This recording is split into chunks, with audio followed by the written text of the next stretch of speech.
আসসালামু আলাইকুম রহমতুল্লাহি ওবরকাতুহু। সম্মানিত দর্শক, ইরান এবং ইসরায়েলের যুদ্ধ নিয়ে রীতিমতো তেলেস্মাতি শুরু হয়েছে।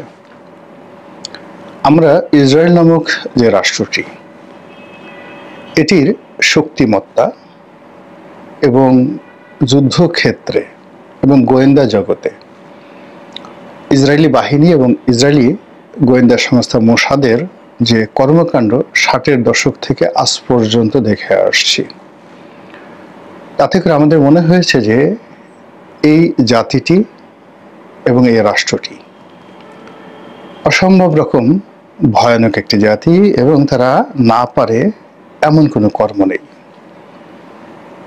তো সেই দিক থেকে অতীতে আরব ইসরায়েল যে যুদ্ধ হয়েছে, একাধিক যুদ্ধ হয়েছে এবং সব যুদ্ধে আরবদের একেবারে নতজানু নীতি, মারাত্মক পরাজয় এবং আরব ইসরায়েল যুদ্ধের পর প্রায় সব ক্ষেত্রেই সেখানে ভৌগোলিক অবস্থার পরিবর্তন হয়েছে।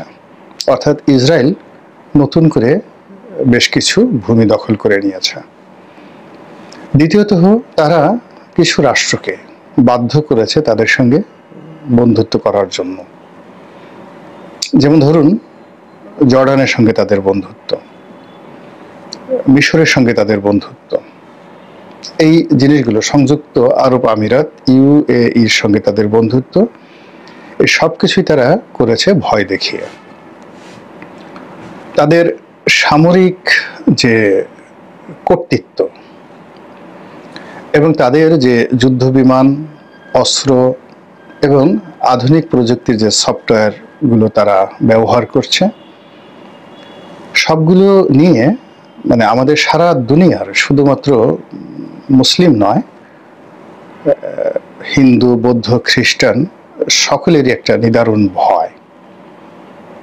আমরা এত ভয় পাচ্ছি, পৃথিবীর অন্য কোনো প্রাণীকে আমরা ইসরায়েলের মতো এভাবে ভয় পাই না। তো এই ভয়ের মধ্যেই হঠাৎ করে ইরান এবং ইসরায়েলের যুদ্ধ শুরু হয়ে গেল। যুদ্ধের প্রকৃত চিত্র আমরা পাচ্ছি না, এটি হলো রিয়ালিটি। ইসরায়েলের মধ্যে আসলে সত্যিকার অর্থে ইরান কতটা ক্ষয়ক্ষতি ঘটাতে পারছে তার বাস্তব চিত্র আমরা জানি না, এমনকি সম্ভবত ইরানও জানে না।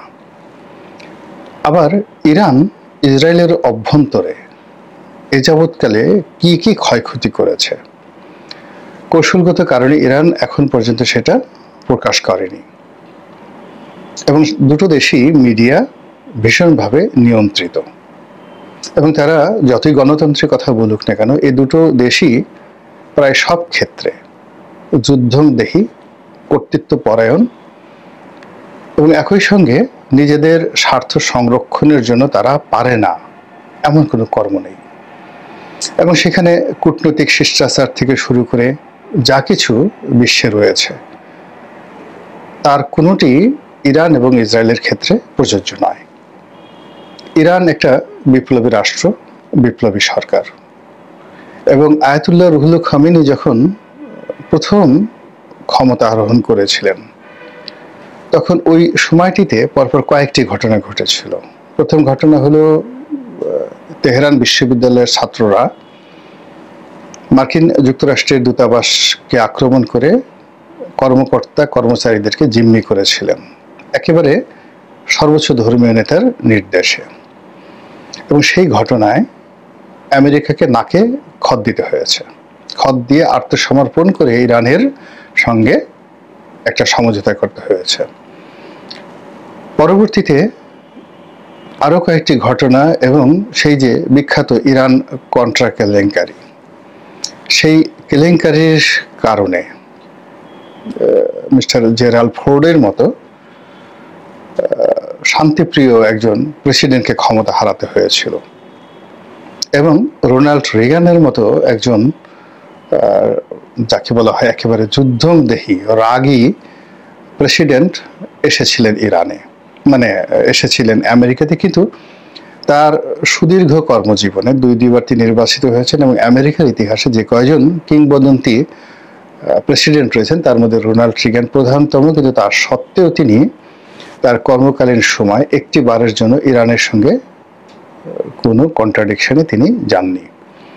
তিনি লিবিয়াতে আক্রমণ পরিচালনা করেছেন এবং তিনি সেই যে ফকল্যান্ড যুদ্ধ হয়েছিল তার বন্ধু মার্গারেট থ্যাচারের সঙ্গে তিনি সেইখানে তিনি অংশগ্রহণ করেছিলেন। আরও অনেক কিছু সারা পৃথিবীতে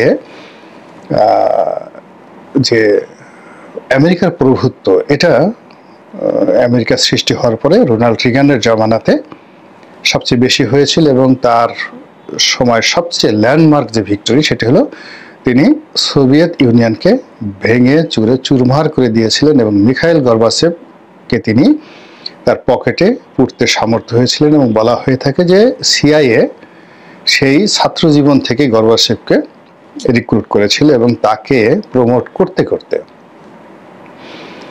একেবারে সেই সোভিয়েত ইউনিয়নের ক্ষমতা সর্বোচ্চ পর্যায়ে পৌঁছে দিয়েছিল। তো যা বলছিলাম যে এই যে এখন যে যুদ্ধ চলছে ইরান এবং ইসরায়েলের মধ্যে, এটার পরিণতি কি? জায়োনিজম বলতে যা বোঝায় বা ইহুদিবাদ বলতে যা বোঝায়, এটির পরস্পর বিরোধী ব্যাখ্যা রয়েছে। আমরা যারা বাংলাদেশে ধর্মকর্ম করি, আমরা ইহুদিদেরকে, বনি ইসরায়েল জাতিদেরকে একটি অভিশপ্ত জাতি মনে করি, কিন্তু খ্রিস্টানরাও তাদেরকে শত্রু মনে করে। কিন্তু ইহুদি যারা রয়েছে তারা নিজেদেরকে পৃথিবীর সর্বশ্রেষ্ঠ জাতি মনে করেন। তারা মনে করেন যে পৃথিবী একটা সময় তারা শাসন করেছে সারা পৃথিবী। তাদের মধ্যে হযরত সুলাইমান আলাইহিস সালাম আছেন, তাদের মধ্যে হযরত ইউসুফ আলাইহিস সালাম আছেন, তাদের মধ্যে যাকে বলে হযরত মুসা আলাইহিস সালাম আছেন, হযরত দাউদ আলাইহিস সালাম আছেন, হযরত সুলাইমান আলাইহিস সালামের কথা তো বললাম। এরকম অসংখ্য নবী, রাসূল, শাসক তাদের মধ্যে আছেন। লক্ষ লক্ষ নবী এবং রাসূল তাদের মধ্যে আছেন এবং প্রাচীন পৃথিবীতে তারাই অপরাজয় শক্তি হিসেবে পৃথিবী শাসন করেছেন এবং আগামীতে তারা আবার এই পৃথিবী শাসন করবেন এবং এভাবেই তাদের প্রস্তুতি। যা হোক, এনিওয়ে, এই যে দেখুন পরস্পর একটা কন্ট্রাডিকশন। আমরা মনে করছি এরা বারবার অভিশপ্ত, তাদের মধ্যে বহু জাতি গোষ্ঠী বারবার আল্লাহর গজবের মধ্যে পড়েছে, আমরা এইভাবে জেনে এসেছি। এরকম একটা পরস্পর বিরোধী যে ইতিহাস, সেই ইতিহাসের ধারা পাতে এই 2025 সনে এসে ইরান এবং ইসরায়েল যুদ্ধ লেগে গেল। এখন ইরান এবং ইসরায়েলের যে যুদ্ধ, সেই যুদ্ধের মধ্যে যদি আপনি ভৌগোলিক ইতিহাস ধরেন, তাহলে প্রাচীন দুনিয়াতে যেটিকে আমরা ওল্ড টেস্টামেন্টের যে কাহিনীগুলো বলি, সেই কাহিনী যদি ধরেন তাহলে কয়েকটি এলাকা, আজকের যে প্যালেস্টাইন রয়েছে, ফিলিস্তিন রয়েছে, ইসরায়েল রয়েছে, এর সঙ্গে পশ্চিম তীর, জর্ডান, তারপরে সিরিয়ার সামান্য কিছু অংশ, এই অংশে মূলত তাদের রাজত্ব ছিল। কিন্তু এই রাজত্ব বারবার, মানে ইসরায়েলের রাজত্ব, ইহুদিবাদের রাজত্ব, জায়োনিজমের রাজত্ব, তারা যা কিছুই বলুক না কেন, এটা কখনো ইরাকে পৌঁছতে পারেনি, ব্যাবিলনে পৌঁছতে পারেনি, সিরিয়ার দামেস্ক পর্যন্ত কোনোদিন তারা যেতে পারেনি, তারা লেবাননে যেতে পারেনি, ইয়ামেন তো দূরের কথা, তারা আরব ভূখণ্ডের অন্যান্য এলাকায় যেতে পারেনি, আর ইরান তো প্রশ্নই আসে না। বরং ব্যাবিলনের রাজা নেবুকাডনেজার, তার জমানাতে পুরো সেই যে ফিলিস্তিন ইহুদি রাষ্ট্র তছনছ করে দেওয়া হয়েছে, ধ্বংস করে দেওয়া হয়েছে, একটা অস্তিত্ব ছিল না। হিটলার যেভাবে নিধন করেছে, ওই একইভাবে নেবুকাডনেজার তিনি সেই কাজটি করেছেন, যার যে ঝুলন্ত বাগান, ব্যাবিলনের ঝুলন্ত বাগান। আবার ইরাকের যে মেসোপটেমিয় সভ্যতা, সেই সভ্যতা বারবার পরাজিত হয়েছে ইরানের কাছে এবং সেটা মানে শুরু হয়েছিল সাইরাস দ্য গ্রেটের জমানাতে, তারপর দারায়ুস দ্য গ্রেট, তারপর জার্কশেস মানে দারায়ুসের ছেলে, এবং ক্যাম্বিশেস মানে সাইরাসের ছেলে। তো সেই জমানা থেকে, এবং এটা ছিল আলেকজান্ডারের আবির্ভাবের প্রায় 250 বছর আগে, কন্টিনিউয়াসলি ইরান সেই তার যে ভূখণ্ড পার হয়ে ব্যাবিলনীয় সভ্যতা তারা অধিকার করেছে, এবং সেখান থেকে ফিলিস্তিন থেকে সিরিয়া থেকে গোলান হাইটস হয়ে তারা চলে এসেছে লেবানন থেকে তারা গেছে ইয়ামেনে, এবং ইয়ামেন থেকেই এই ইরানিয়ান ডাইনেস্টি পুরো আরব পেনিনসুলা তারা শাসন করেছে। মক্কা, মদিনা, হেজাজ এই সমস্ত এলাকাকে তারা কোনো গুরুত্বের মধ্যেই ধরেনি। তারা মূলত আবিসিনিয়াকে তাদের যে আরব পেনিনসুলার এই জায়গার যে আঞ্চলিক হেডকোয়ার্টার, এটাকে তারা আবিসিনিয়াকে তারা করেছিল, মানে আজকের ইথিওপিয়াকে। সেই ইথিওপিয়া থেকে তারা তাদের যে যাকে বলা হয়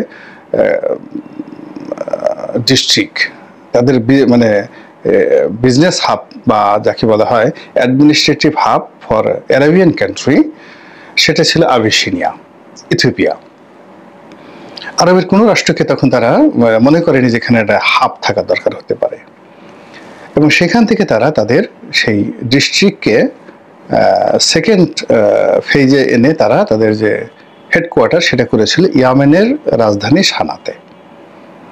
অর্থাৎ ইয়ামেন থেকে তারা শাসন করত পুরো আরব অঞ্চল, এবং ইয়ামেনের যারা শাসক ছিলেন তারা জীবনে কোনো দিন রিয়াদ, মক্কা, মদিনা, কুয়েত বা এই যে এখনকার দুবাই এই সমস্ত এলাকায় আসতেন না, এবং তাদের প্রভাব এত বেশি ছিল যে ইয়ামেনের শাসক, মানে ইরানের শাসক, যদি ধরেন আপনি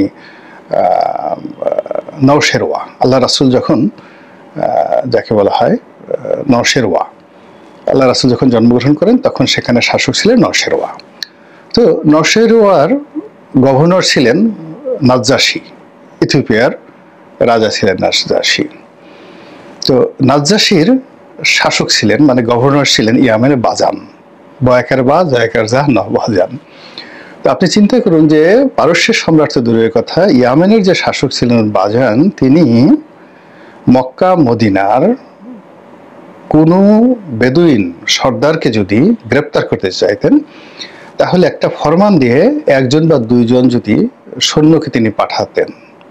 আরব উপদ্বীপের লোকরা এতটা ভীত সন্তুষ্ট ছিল যে তারা ভয়ে সেখানে গিয়ে তারা উপস্থিত হয়ে যেত, মানে ওখানে যুদ্ধ করা তো দূরের কথা। এইরকম ছিল ইরানিয়ান ডাইনেস্টির যাকে বলে প্রভাব, এবং সেই প্রভাবটি তারা ভূমধ্য সাগর পাড়ি দিয়ে গ্রিসে, তখন প্রাচীন বিশ্বে গ্রিস ছিল নাম্বার 1 সুপার পাওয়ার। ইউরোপে, আমেরিকা তখন আবিষ্কৃত হয়নি, অস্ট্রেলিয়া হয়নি, তো পুরো গ্রিস, এবং যেটা গ্রিস আমরা এখন বলি সেটা তখন ছিল গ্রিক। আরো স্পষ্ট করে বলে গ্রিকের সাথে যুক্ত হয়েছিল মিডিয়া ডাইনেস্টি, লিডিয়া মানে আজকের যে তুরস্ক। তা আজকের যে তুরস্কর সাথে গ্রিস, এথেন্স, এবং এথেন্স তখনও শুরু হয়নি, তখন স্পার্টার যুগ, ছোট ছোট নগররাষ্ট্র।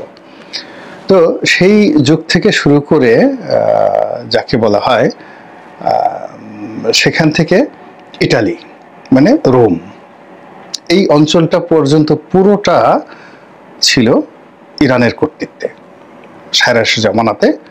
দারায়ুসের জামানাতে। এরপরে ইটালি থেকে পার হতে হলে বা ইটালির সীমান্ত পার হতে হলে আলপস পর্বতমালা লাগে, এরপরে ফ্রান্সের পরে এরপরে ধরেন ইংল্যান্ড, জার্মানি, অন্যান্য ইউরোপীয় দেশ। তো এটা তখনও পর্যন্ত তারা ওদিকে প্রয়োজন মনে করেনি।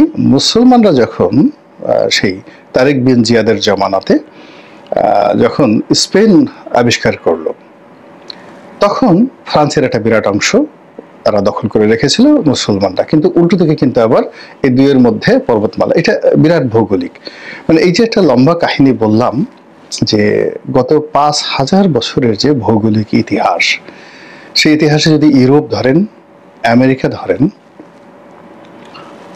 তারপরে ইংল্যান্ড ধরেন, ফ্রান্স ধরেন, তারা সবাই এক একটা করে ডাইনেস্টি প্রতিষ্ঠা করেছিল। এবং ইউরোপের সবচেয়ে বেশি সময় যারা রাজত্ব করেছে এবং সবচেয়ে বড় রাজত্ব যারা করেছে তারা কিন্তু ইংল্যান্ড না, সেটা হলো অস্ট্রো হাঙ্গেরিয়ান একটা ডাইনেস্টি ছিল, যেটা প্রথম মহাযুদ্ধে সেটা শেষ হয়ে যায়। তো আজকে যে অস্ট্রিয়া রয়েছে, সেই অস্ট্রিয়ার অধীনেই ইউরোপের একটা বিরাট অংশ ইনক্লুডিং ফ্রান্স দীর্ঘদিন এই অস্ট্রো হাঙ্গেরিয়ান ডাইনেস্টির অধীনে ছিল। এবং এই ডাইনেস্টিটা যখন ইউরোপ শাসন করত তখন কন্টেম্পোরারি তার চেয়ে একটা বড় শাসন ব্যবস্থা গড়ে তুলেছিল অটোম্যানরা। তারা পূর্ব ইউরোপের একটা বিরাট অংশ, যেটি রাশিয়া পরে দখল করেছিল, তো পূর্ব ইউরোপের একটা বিরাট অংশ, সোভিয়েত ইউনিয়নের একটা বিরাট অংশ, অর্থাৎ রাশিয়ার এখন একটা অংশ, তার সঙ্গে সঙ্গে যে সিআইএস কান্ট্রিগুলো আছে এর পুরোটাই ছিল অটোম্যানদের অধীন। তো অটোম্যানদের অধীন এবং অটোম্যানরা পুরো মধ্যপ্রাচ্য তারা দখল করে নিয়েছিল এক্সেপ্ট ইরান ছাড়া, এমনকি মিশর তারা দখল করে নিয়েছিল।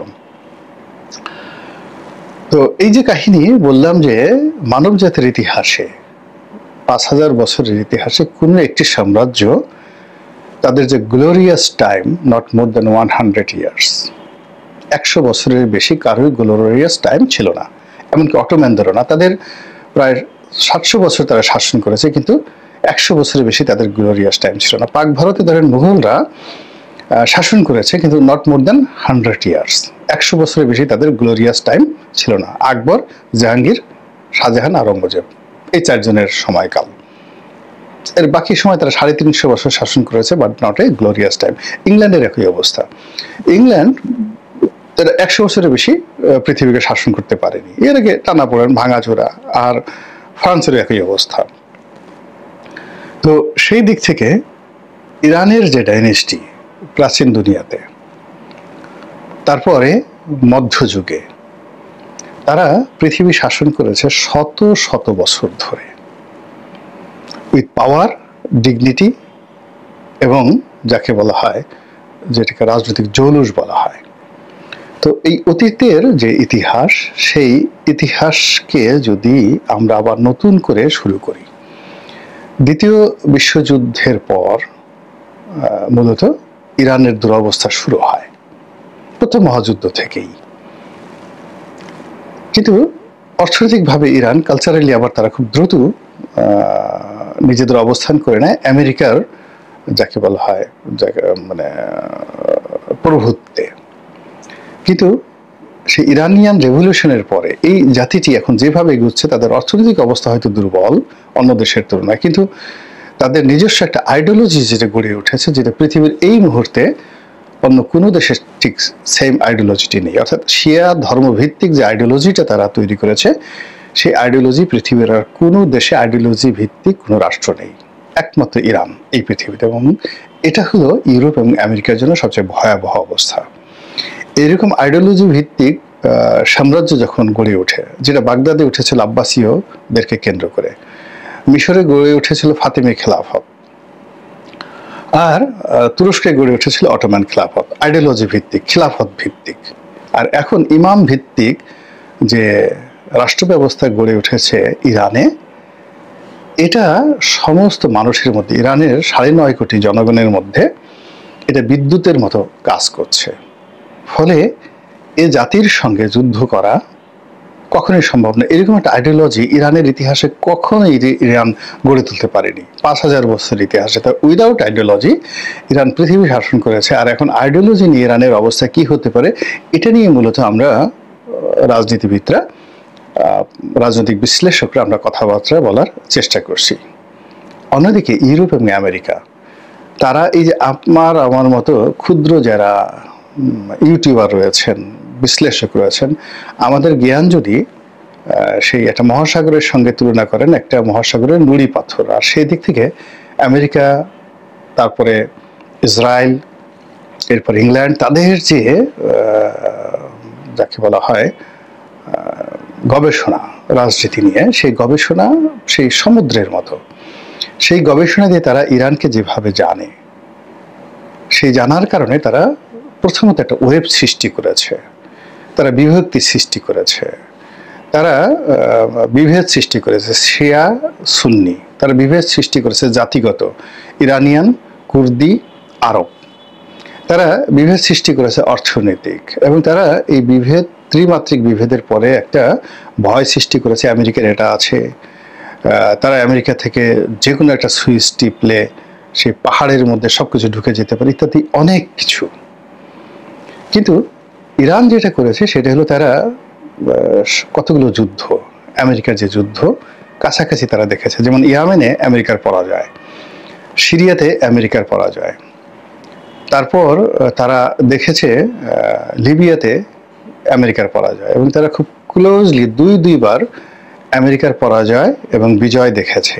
রাশিয়ারও পরাজয় বিজয় দেখেছে আফগানিস্তানে, যেহেতু তাদের সীমান্ত হওয়ার কারণে খুব ক্লোজলি, ঘনিষ্ঠভাবে তারা দেখেছে এবং এই ঘটনার সাথে তারা জড়িত। ফলে আমেরিকা কতটুকু লাভ দিতে পারে, তার কতটুকু ক্ষমতা রয়েছে, এটা একেবারে মুখস্থ বলে দিতে পারে ইরান।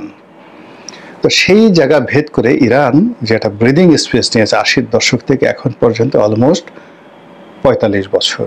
এই 45 বছরে তারা যে কি পরিমাণ প্রস্তুতি নিয়েছে বিশ্ব কল্পনাও করতে পারেনি। তাদের যে ব্যালিস্টিক মিসাইলগুলো এতটা ইফেক্টিভ, 2500 কিলোমিটার পথ অতিক্রম করে এবং পৃথিবীর সর্বাধুনিক প্রযুক্তির 7 স্তরের আকাশ প্রতিরক্ষা বহুভেদ করে তেল আবিবে পৌঁছাতে পারবে, এটাই বিশ্ব বিশ্বাস করেনি, আমেরিকা বিশ্বাস করেনি, ইসরায়েল কল্পনাও করতে পারেনি। আর ইসরায়েল যে কাজটি করতে পেরেছে বা পারে, এটা আমেরিকান লোকজন জানতো, বিশ্ব জানতো, এবং তারা জানতো যে ইসরায়েলের হাতে যে ক্ষমতা রয়েছে পুরো ইরানকে ধ্বংস করতে তাদের 5 মিনিট সময় লাগবে। কিন্তু যুদ্ধের 10 দিন পরে, যখন কোনো অবস্থাতেই ইরানের নৈতিক মনোবল দুর্বল করা যাচ্ছে না, আর ইসরায়েলের যে ক্ষয়ক্ষতি গাণিতিক হারে বেড়ে যাচ্ছে, জ্যামিতিক হারে বেড়ে যাচ্ছে, এবং যে ঘটনা ইসরায়েলের অভ্যন্তরে ঘটছে এবং যেভাবে হাইফা বন্দর, তেল আবিব বিমানবন্দর ধ্বংস হচ্ছে, একটার পর একটা মিসাইল আঘাত করছে এবং ক্রমশই আক্রমণ বেড়ে যাচ্ছে, আর এতে করে ইউরোপ এবং আমেরিকার টনক নড়েছে। আমরা যেটা জেনেছি একেবারে আন্তর্জাতিক বিশ্বাসযোগ্য সূত্র থেকে, যে আমেরিকার যে সকল বেজ রয়েছে, স্থল বেজ, ভূমিতে যে সকল বেজ রয়েছে, সেখানে যে সকল যুদ্ধ বিমান, গুরুত্বপূর্ণ যুদ্ধ বিমান, তারপরে যে সকল ম্যান পাওয়ার তাদের রয়েছে, মিলিটারি স্ট্রেংথ রয়েছে, সেগুলো তারা নিরাপদে সরিয়ে নিয়েছে। এমনকি তাদের যে নেভাল বেজগুলো রয়েছে সেগুলো শুধুমাত্র টহল দেওয়ার জন্য যতটুকু দরকার, কিন্তু তাদের যে গুরুত্বপূর্ণ যে অস্ত্রশস্ত্র রয়েছে সেগুলো তারা সেখান থেকে সরিয়ে নিয়ে এসেছে, এবং এটাকে আপনি বলতে পারেন যে রীতিমতো পালানো, এবং ইসরায়েলের সঙ্গে রীতিমতো বেইমানি এবং মুনাফেকি। এখানে আমি আলাদা ভিডিও করব ইন ডিটেলস। দ্বিতীয় খবর হলো যে ফ্রান্স এবং ইংল্যান্ড সবসময় ইসরায়েলের পক্ষে অগ্রণী ভূমিকা পালন করে। অর্থাৎ আমেরিকা যদি 1 পা এগোয়, তাহলে ফ্রান্স এবং ইংল্যান্ড অতীতে 2 পা এগোতো, এবং তারা ইসরায়েলের চেয়ে বেশি হুমকি ধামকি দিত। এইবার প্রথম ব্রিটেনের যে প্রধানমন্ত্রী স্যার কিয়ার স্টারমার, তিনি যাকে বলে নেতানিয়াহুকে হুমকি দিচ্ছেন যুদ্ধ বন্ধ করার জন্য, এবং এই যুদ্ধে না জড়ানোর জন্য রীতিমতো পরামর্শ দেয়, হুমকি দিচ্ছেন। এবং আজকে আমি যখন এই ভিডিওটি করছি তখন নিরাপত্তা পরিষদের জরুরি বৈঠক বসেছে, এবং সেই নিরাপত্তা পরিষদে যেভাবে ইরানের পক্ষে চীন, রাশিয়া এবং অন্যান্য রাষ্ট্র যেভাবে দাঁড়িয়েছে, ঠিক সেইভাবে ইসরায়েলের পক্ষে আমেরিকাও দাঁড়ায়নি, আর আমেরিকার পক্ষে অন্য কোনো রাষ্ট্র দাঁড়ায়নি। ফলে সেখানে ইরানের যিনি রাষ্ট্রদূত রয়েছে জাতিসংঘে, তার উপর ইসরায়েলের রাষ্ট্রদূত তেড়ে গিয়েছেন, এবং এই যে তেড়ে গিয়েছেন, রাগ হয়েছেন, মানে তিনি হেরে গিয়েছেন। আর ইরানের যে রাষ্ট্রদূত একদম চুপচাপ স্থিরভাবে বসে রয়েছেন। ফলে এই যুদ্ধে কি হবে, অলৌকিক কিছু ঘটার দরকার নেই। বাস্তবে ইরানের হাতে যে কৌশল রয়েছে, যে যুদ্ধাস্ত্র রয়েছে, যে ব্রহ্মাস্ত্র রয়েছে, এবং এই মুহূর্তে তার যে ভৌগোলিক অবস্থান রয়েছে, তার সঙ্গে সঙ্গে তার যে ইতিহাস রয়েছে, সেই ইতিহাসের যদি আবার পুনরাবৃত্তি ঘটে, তাহলে ইসরায়েল রাষ্ট্রটি আদৌ থাকবে কিনা সেটা নিয়ে আবার আমাদের নতুন করে ভাবতে হবে।